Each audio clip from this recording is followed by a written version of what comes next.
Hi there, this is Eitan. Today I'm going to make a review on the CKF Makosha. The Makosha is a modern take of all the traditional Eastern European knives. It's designed by Anton Malieshev, a Russian knife designer, and made by CKF, which is a Russian knife company. They make their parts in China, and they ship it to Russia, and over there they assemble it and they do the fit and finish and all their stuff. Though this company known for making a very high-end knives with limited editions. So this one is also I don't know, a couple hundreds made. This one is called the Makosha or the Veksha 2.0 because there is an earlier model. The symbol over here, what you see on the knife, is supposed to be, I think it's a fox. The earlier had some sort of a squirrel, and it's something that had to old traditional knives there.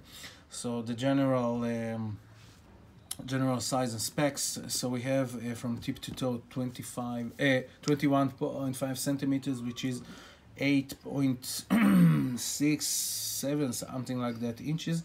The blade length is around 3.6 hair larger than 3.6 inches. In the website it says 3.62. The weight is around, I think, 4.6 ounces. 4.6 ounces, yes. And the blade thickness is hair less than 4 millimeters. This one is a frame lock, not a liner lock, because the knife sits on those two titanium scales, and they have these inlays of carbon fibers. I think that one of them helps to stop the lock from, uses an over travel stop, but they have inside also an insert. The blades uses on a multi-row bearing system, and it's easy to open. Just flick it out with a finger. They made a nail nick here, but it's very simple and easy to use. But let's make a size comparison. Near the CVV Elementum, as you see, the knife is larger. Of course, it is a full-size EDC knife, what I call medium-large knife. Near the PM2, they're very similar in size, but the Makosha have more effective cutting length. Near the Code 4, so also similar in size, but the Code 4 has larger handle. And the Makosha favors the effective cutting part. This is the Buck 110. The Buck 110 is supposed to be equivalent to the old the Makosha father. It's also a very known US-made classic knife used in the 60s, I think. And today you can see also modern takes on it. So it's heavier, and you can see the similarity in some aspects. Of course, the nail nicks and stuff like that. General shape, I don't know, but if I'll take its father and compare it to that, they'll be very similar, but it's all the inspiration of that. So the Buck 110.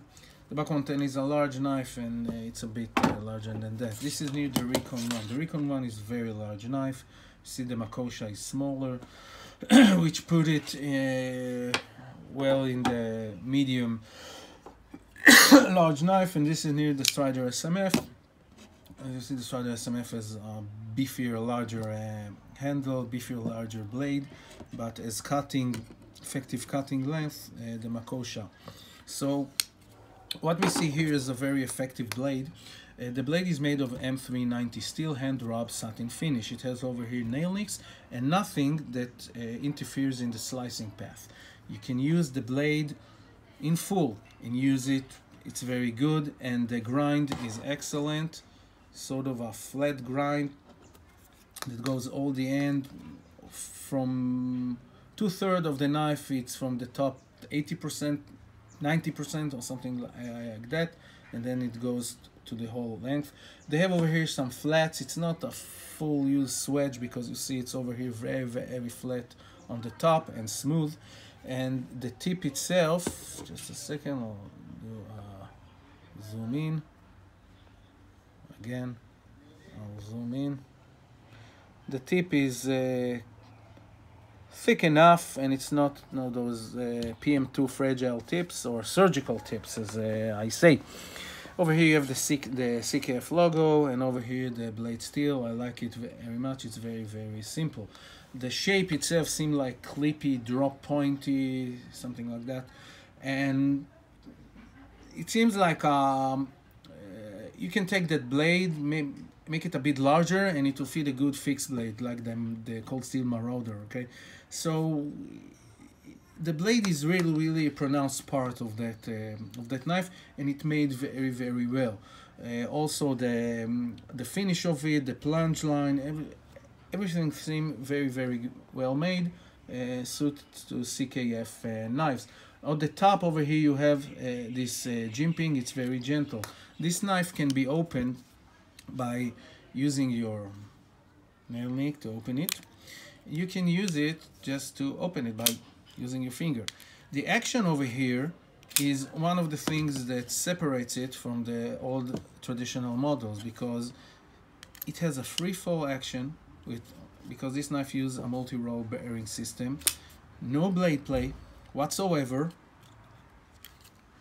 Okay, very, very good action, really open. Now some people, not me, can use it as a front flipper. I'll try. Okay, I managed to do it, but usually I don't. I need to use my wrist to open it.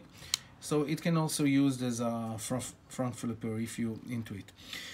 The handle itself is made of titanium with the CKF finish. Over here you have flathead screw, which is, I think, more of the supposed to be a design element to show that this is a collaboration of old and new. This is a fox engraved in the carbon, both sides. The Veksha model have a scroll, I think, and the handle itself is very, very smooth, nice to hold, no hot spots, and usually the pocket clip is a hot spot, so it's less than it's not that pronounced, okay? And I used this knife for around a month. I was supposed to use it for 2 weeks, but it took longer. And the guy who gave it to me, I forgot to tell thank you to Daniel, who gave it to me for use. He helped me. He helped the channel a lot, and he gives a lot of his knife to inspect and use. So I used it, and it had real fun. But I go to the conclusion, so I'll wait a bit. So the handle itself, as you see, it's very, very smooth. Over here you have this jimping here. I think it's more of a design element because they're not that deep, and you don't need all of them. I think there is a reason why they separated like that. It's supposed to be sort of a cultural thing, design thing. Over here you have the number, the serial number, like all CKF. You have over here a linear hole, and over here you can unscrew the pocket clip, which is a titanium pocket clip. You have over here two types of screws, flathead and Torx, over here and over here. And this knife is easy to maintain. Everything is centered inside, and the lockup is pretty solid. You see, you have over here insert that you can sweep, and as all CKF knives, you receive spare parts. The action itself, as I said, it's excellent, no complaints. It's shoot out and have a drop shotty action. The fit and finish is also excellent. I didn't find any issues with that. No burrs. The blades seem fine. No sharp corners beside this part, and it's supposed to be a bit sharp. Nothing. Okay, it seems like also a weapon. Even this corner, they even touched up this one a bit, and the access to the locking bar is okay. No problem whatsoever. What I think that they can improve in this knife, well, this knife, the pocket clip feels a bit, I don't know, light in here. I don't know if it's because it's rather kind of thin, but it feels a bit light. I would be happy if it be a bit more, like 10% more stiffer. The knife itself have no, and I didn't mention in my Hebrew review, all this part is very, very smooth. You have over here this sort of shawl that you can hold it and choke on it, but still I don't feel very, very safe to do aggressive stuff with it if I'll have to push, because it can slide over here. So maybe if design they could make something here instead of here, I don't know, something to think about it.